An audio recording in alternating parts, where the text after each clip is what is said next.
So before I start sharing my screen, I would like to give you this example. You see, this is $10 note. Okay, imagine I give you $10 notes and ask you to go to the pharmacy and buy the first aid stuff for your family or friends.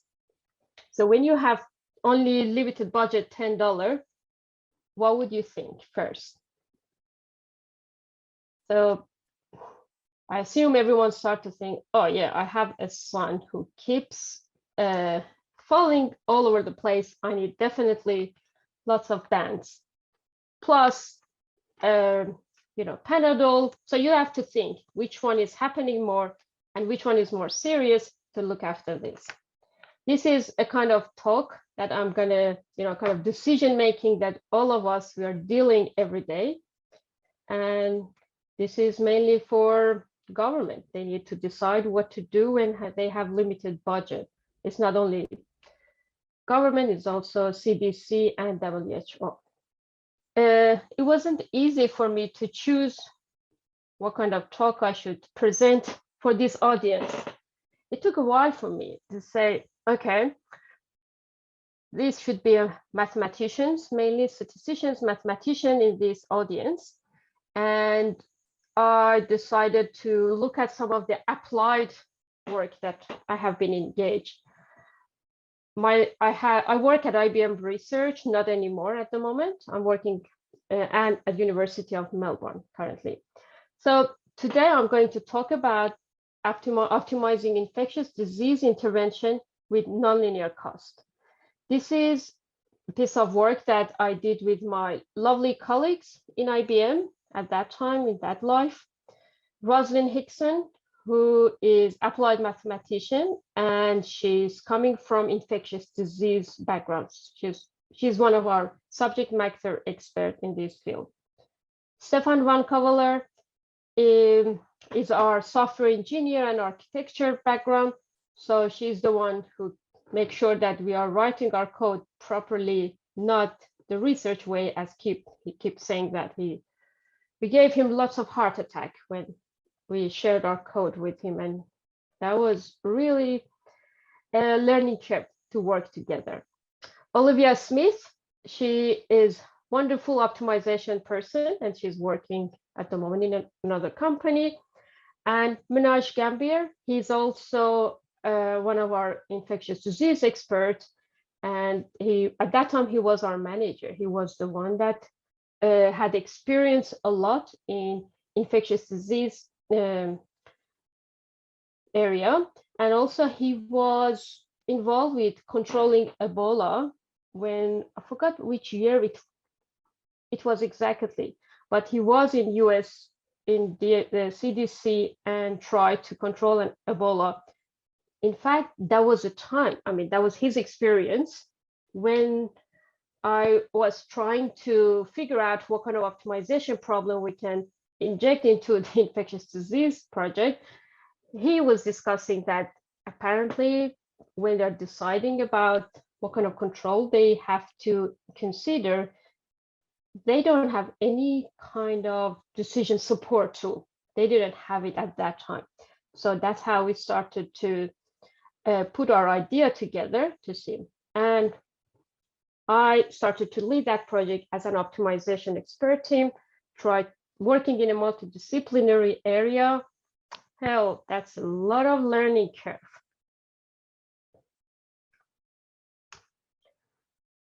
So I briefly tell you the story of behind this talk. As you can see, this is, I presented this talk at Informs 2017 in Houston, Texas.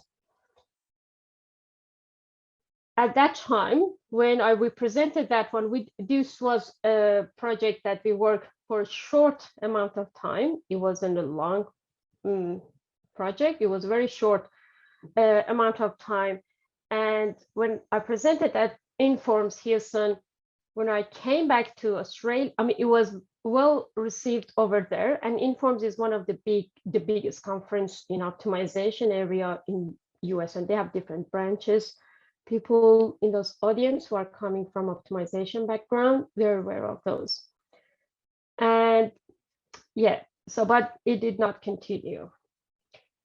And later when COVID happened, then I went back and consider if we can open source the code that we had before. Having a software engineer on a team, I know it was really, really hard to, work in we have to learn lots of different terminology from infectious disease, and also make sure our, code, whatever we're doing, is standard, which was tough, but it was paid off. So I could manage after, I don't know how many of you have tried to go back to your code 4 or 5 years ago and pick what you have done and continue. That's not easy. So I managed to make it run, but this is another experience that I learned. When you go back to 4 or 5 years ago, there are lots of libraries that they should be updated. And when you update them, bang, they don't work together anymore.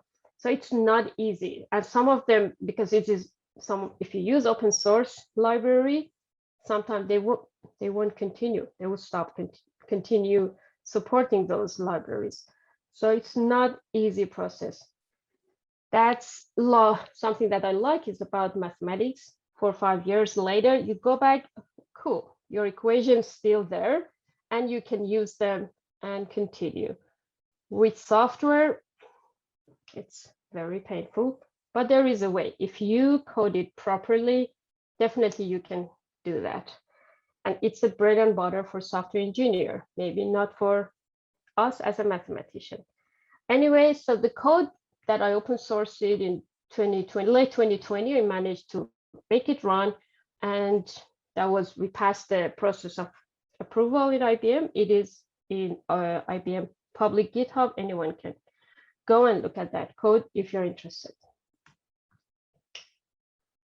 So first, I'm going to talk about introduction of infectious disease. That's interesting how much time I spent in 2017 for the audience, but I guess by this time, 2021, most of our experts in infectious disease area. And then I explain what's the problem we're going to propose to solve, and mathematical models that I'm going to share with you, the challenge that we had to be nonlinear, and then we apply the piecewise linear to be able to solve the problem. And I'll share some of the findings of the model and share the summary. Before I start, I'll raise 2 things here. First, I don't claim I'm an infectious disease expert. I'm a mathematician and coming from optimization background. So you will see lots of variables and equations, and you're always wondering, where did it come from? I have no clue. That's how the world is working around these equations, and they are subject matter expert, and we trust them. And secondly, the methods, the data that I'm going to use here, they are synthesized data. Okay.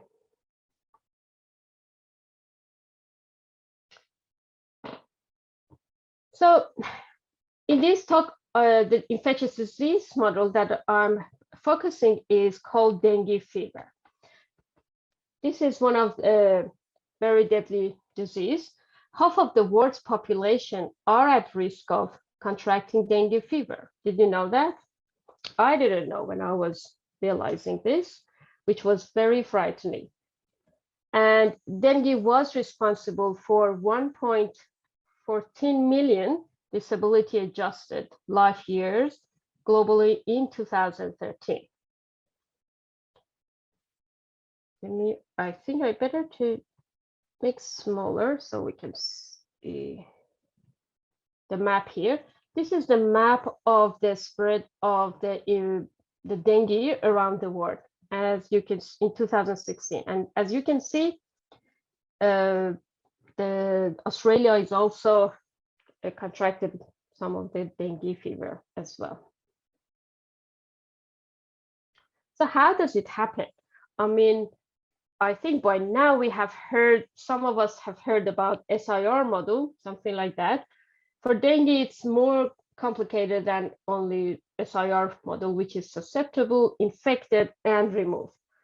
In here, you can, one infectious mosquito can bite a human in susceptible population.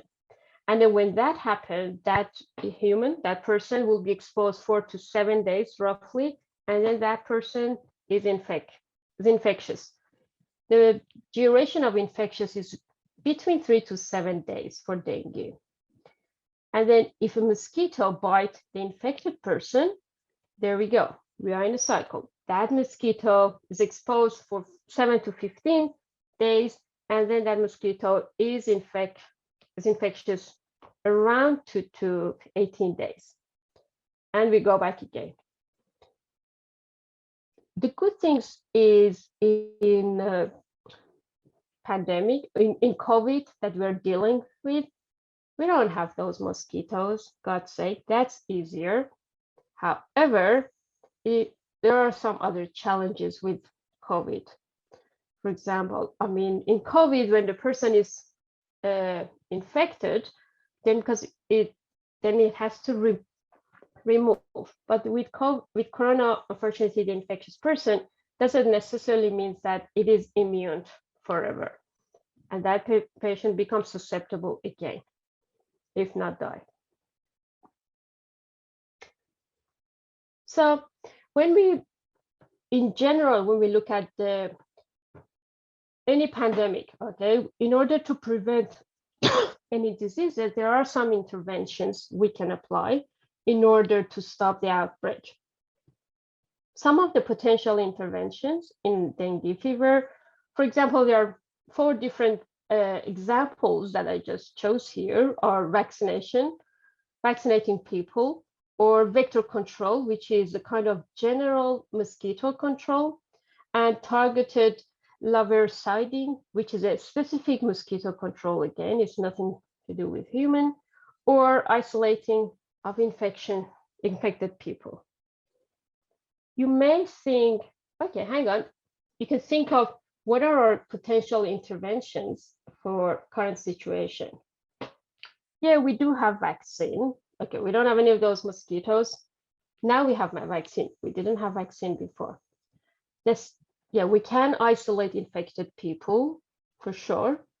And we can also have more isolation in order to decrease the transmission rate. Yeah, all of that, or we can use the mask as well.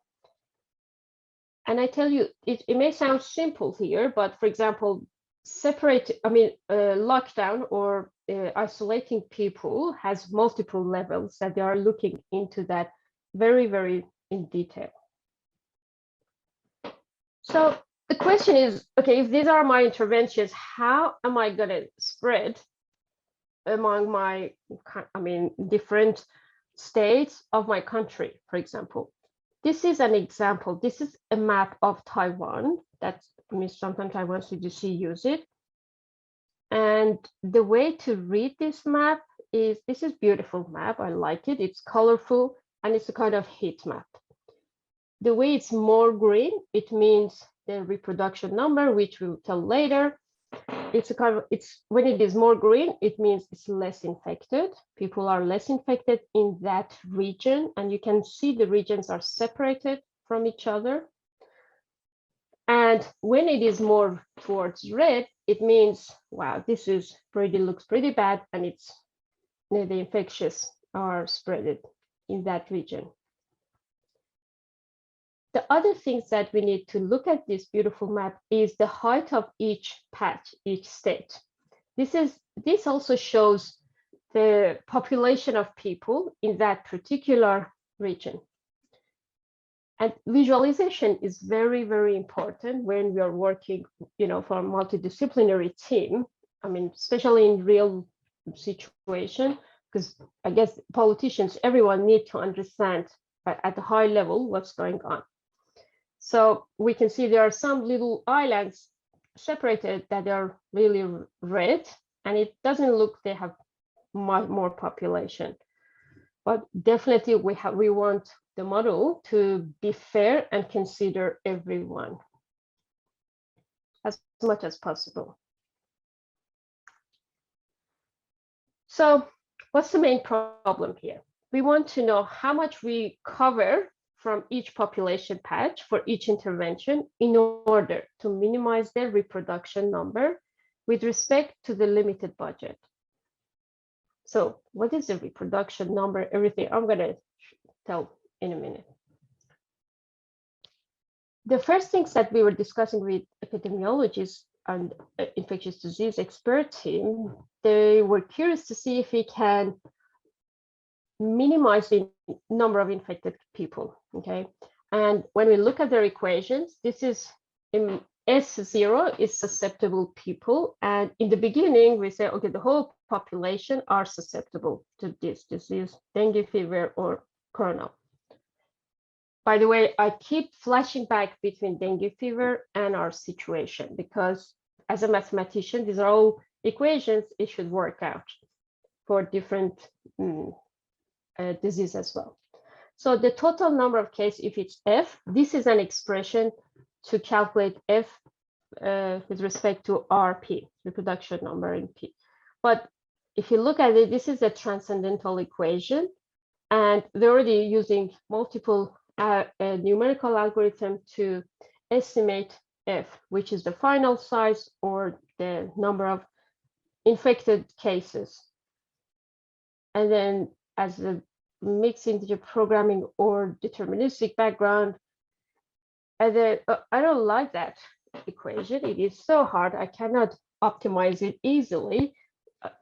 So, but when we look at this one, we say, okay, if we minimize the reproduction R here, I'm minimizing the infected cases as well. Cool. So now let's make the problem simpler and don't worry about this transcendental equation and how it's solved, just how it's estimated, just focus on R here. Now, from now on, we minimize the reproduction number. There we go, we're set. So what information do we have? First, there are some parameters. I explained them here. And the total budget, we call it D. We know how much budget do we have, and also the number of patches. Patches, as I may show the map, it could be different region. It could be state. For example, in Australia, we can look at our patch as a state that we have.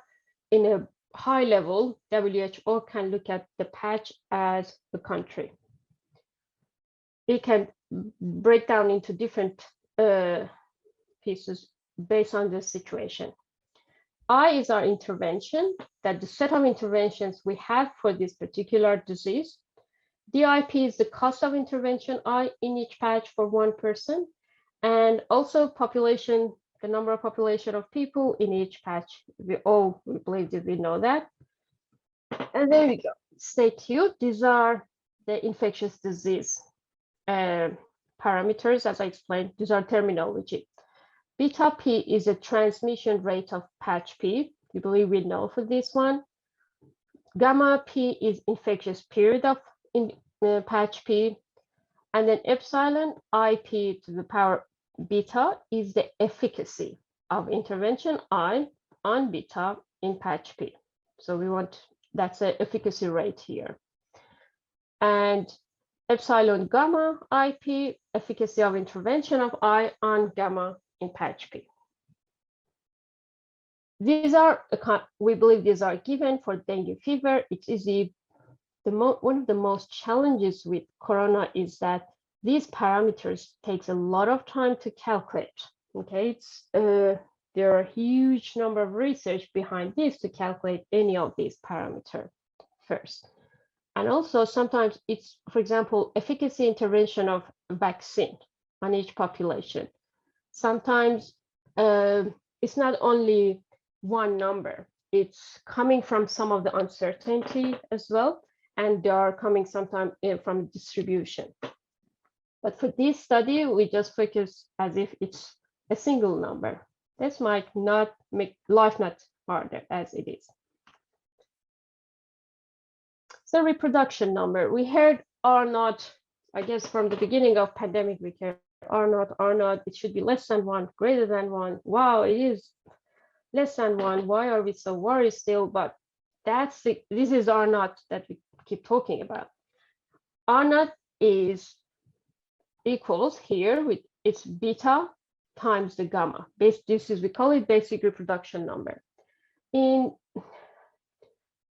I noticed that epidemiologists are looking at R naught in multiple ways. Yeah, I know in 1920 or something, they introduced this R naught for when they are calculating the transmission rate among the community. And I think it was McDonald that he believed, one of the epidemiologists for early years, he believed that if it's R naught, it's less than 1, the problem will perish. The virus will perish itself. It is greater than 1, it means that the outbreak is happening. In a very nutshell, we can look at R naught as if, okay, if one person is infected, what's the chance of, how many more people that person will infect in average? Currently, they keep changing. WHO said corona was, I think 1.5 to 2.5, which was very scary, but they keep changing it because it's so different region to region.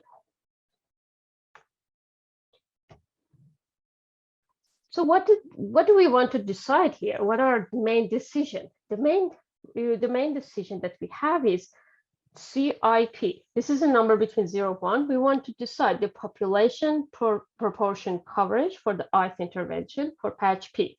For example, how many population, for each state am I gonna vaccinate? That's what we meant. This is the proportion. And the second decision variable is DIP, the budget allocated to intervention I in patch P. So, consequently, it comes with the budget. How much budget am I gonna invest in each intervention for each patch?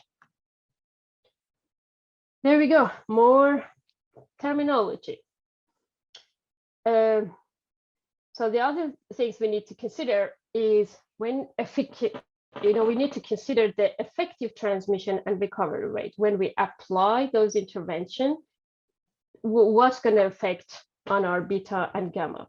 So that's why we have beta hat and gamma hat here. It's a beta P, and then multiplication of 1 minus epsilon IP beta times the coverage of that region that we're choosing. Similarly for gamma P here. In here, can we think of an example for current situation?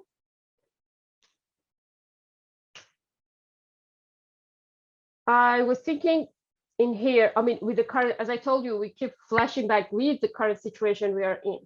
For example, we say, okay, if we decide to isolate, shut the school is one of the intervention because it decreased the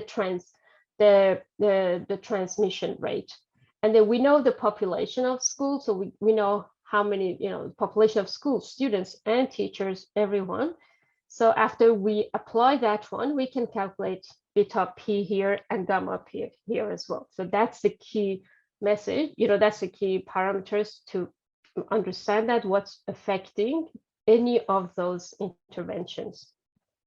And for your information, it's good for you to know that, currently the government is looking at 4 different levels of transmission rate, the contact of the people, either from 4 group, home, school, work, and community. They're divided into 4. And this is how epidemiologists have been considering this for years and years for any kind of infectious diseases.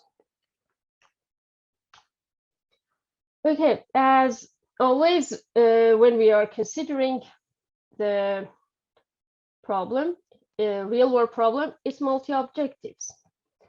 Initially, we were discussing to decrease the number of infected, and then we bribe the epidemiologists. We look at our reproduction number. That's way easier mathematically, and that gives them just similar answer as well. the first expression that I have here is a summation of the weighted of R hat P, reproduction, effective reproduction in each patch at the end. And also we also don't want to leave a small region because they have a few low population. So we don't want to that happen as well. So it's a kind of min-max problem. The UR here that I have is upper bound of reproduction number, which I explain it in just a second. So it's a kind of min-max problem here. So reproduction, effective reproduction in each patch is this huge multiplication of all intervention efficacy in here, as we explained it.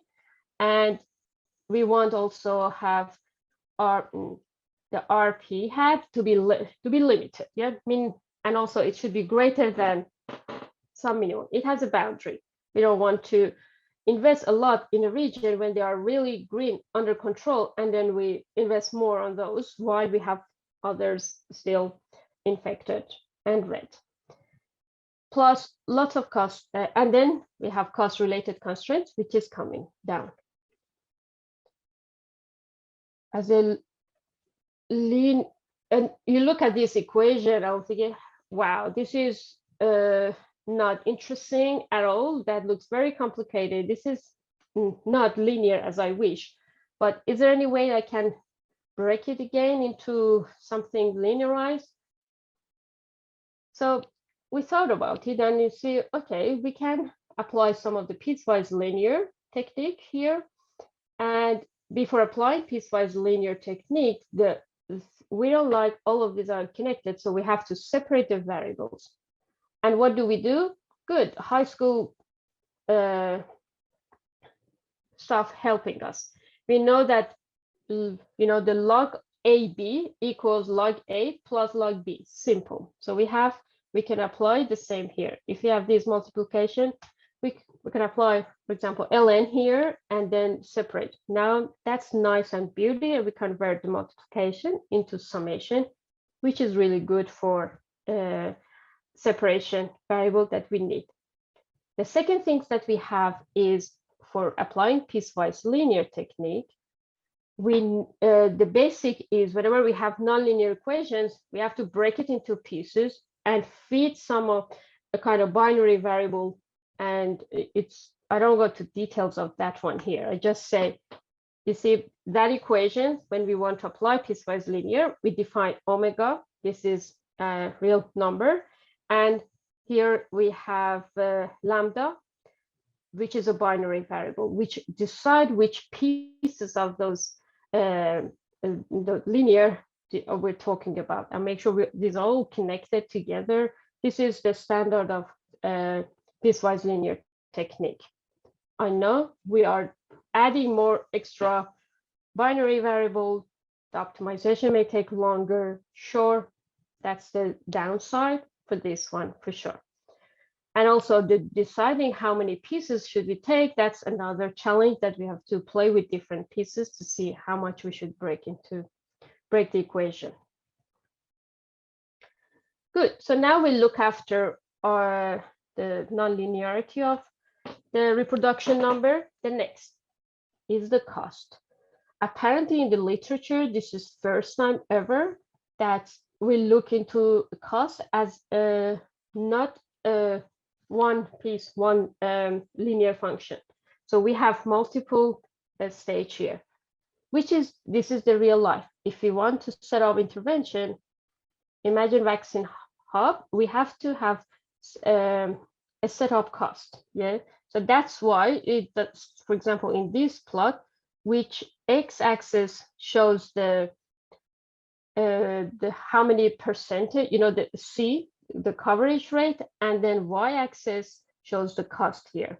So here we start that function as a setup cost here, and how many sections they could have. It could be different from time to time, yeah.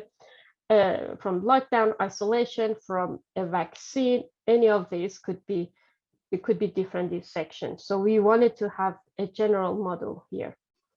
And this is a threshold coverage for section K. And then also dk is the given cost slope for each section here, which is this equation. So, and then what it means if C equals 0, if you're not covering anyone in that region, okay, no, cost is 0. D is our cost here. And if the coverage is between each section that I'm here, this is the equation that I have to follow. Again, you look at this, you say, this is a logical constraint. I don't like it in linear programming, but this is very basic things we can use. Again, as a mathematician, we always love to add more notation. We add alpha here as a binary variable, 0, 1, and alpha is going to be greater or equal than C, which helps us, very small trick. If C is 0 here, alpha could be anything, but if C is greater than 0, alpha is 1, which means that it makes the equation to force to go this part of the logical constraints. So that's easy, done.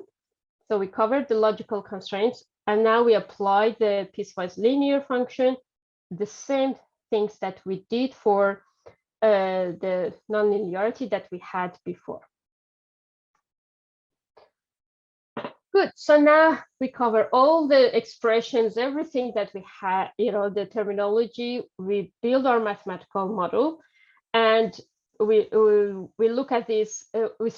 This is in IBM. Whenever we wanted to work on, building a asset or something, we have to look at it as a kind of cloud version. Yeah. So that was a very Stefan van Kovelaar, our software engineer. He helped us to set up everything, and then. But at the end of the day, when I wanted to work for the paper, for example, I didn't need the DB2 IBM DB2 big database. So I went, we had to go and convert them, flattening to CSV files, which is a bit heartbroken for some of our software engineer, but we didn't have a choice, especially when we realized that we may not continue this project.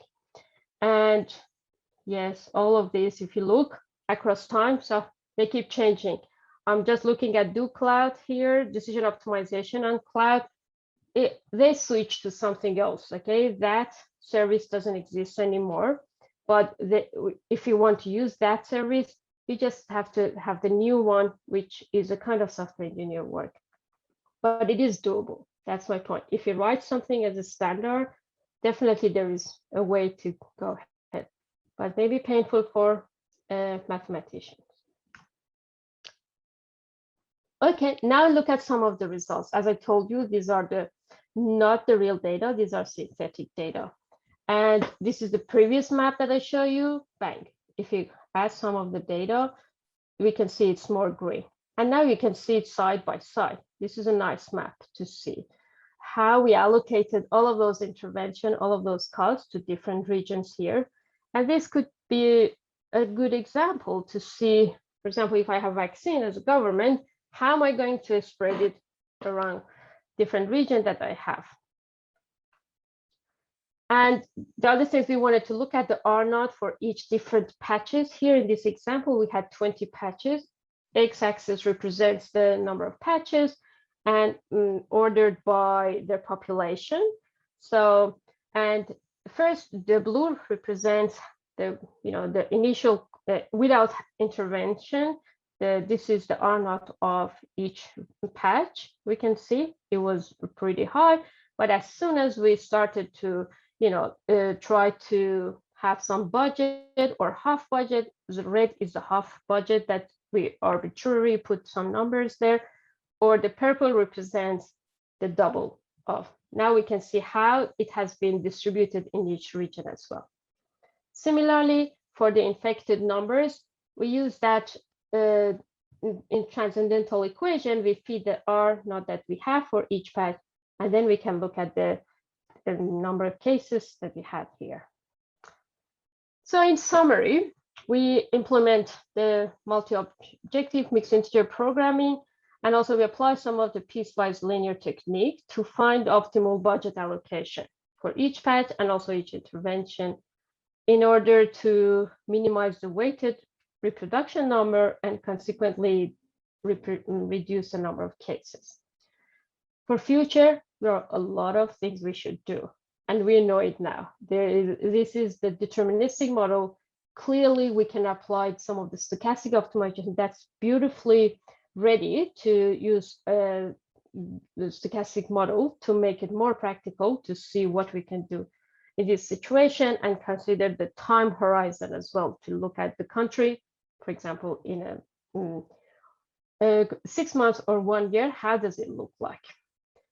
Thank you. Thanks very much, Hamideh. Please join me in thanking Hamideh for her presentation. Are there questions?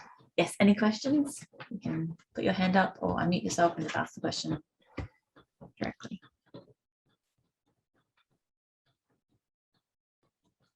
Sorry, this Asha? Yeah.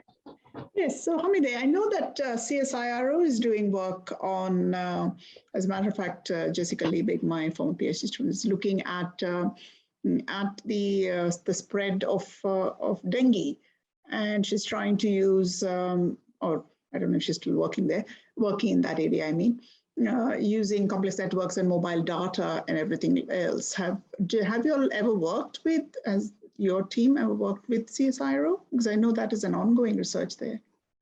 They're huge research, you're right. And it's continuing as well. No, we didn't work with them at that time.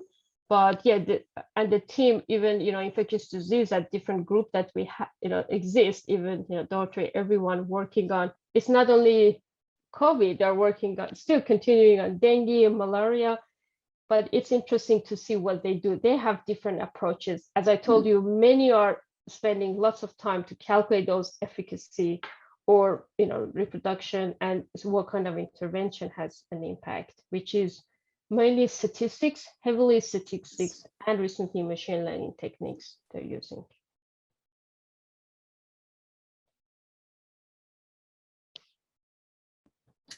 Any other questions? I might ask one if that's okay. So I was interested in, so some of the optimal results that you got out didn't push the basic reproduction number or the effective reproduction number less than 1. And so when you remove the intervention, because you probably can't afford to hold the intervention on in all those different regions forever, I guess if you're using a deterministic model, then the theory would predict that you'd go back to what you were at previously. So I'm just interested if there's anything you can say about the optimal solution, but in terms of like elimination in the different regions. Mm-hmm. That's interesting observation. Yes, I mean, with the budget that if you notice, we had one constraint. We say we don't want any region to be less than or not, to be 0.9. Yeah, we said, yeah, don't get glory on one patch while others are suffering. That's why, but we if you notice some of the results, I'm happy to share slides if anyone interested. We end up with some of the region that they come exactly 0.9, a little bit over nearly 1. Yeah, that's right. But that's how we deliberately, with this model, we try to. Yeah, okay. In real life could be different. Yeah. There's a question from Joanne in the chat. Are there any differences in the equations for dengue and COVID due to the differences in the disease, or is it just the parameters? Look, the way that I presented it, it is the equations could be different way, yeah. But for dengue,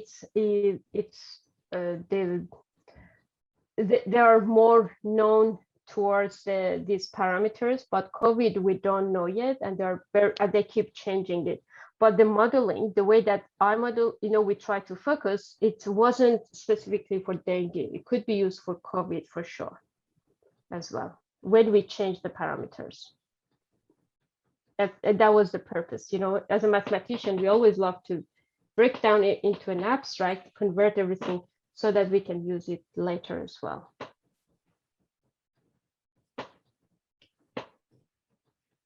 Any other questions?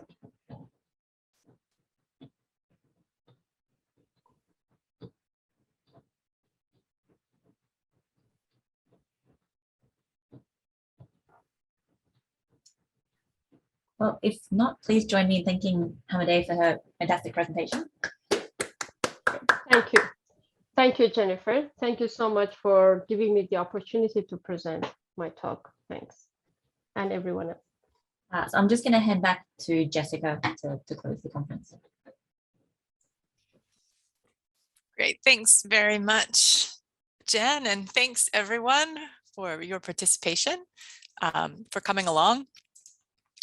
This has been a really great day, many years in planning actually, with an extra year due to COVID concerns, but thanks very much, especially to local organizers for helping to make it happen the way that it did happen, and for the whole organizing committee for all of your work to make this happen. Thanks very much everyone for coming along. And if you've got a really great feeling about organizing a WIMSIG conference, be in touch because we should organize another one. This isn't a regular thing in Australia, but it would be really awesome if it became a regular thing. So hopefully it will. And thanks again, everybody. And I'd like to just give everybody a big round of applause one more time. Thank you very much.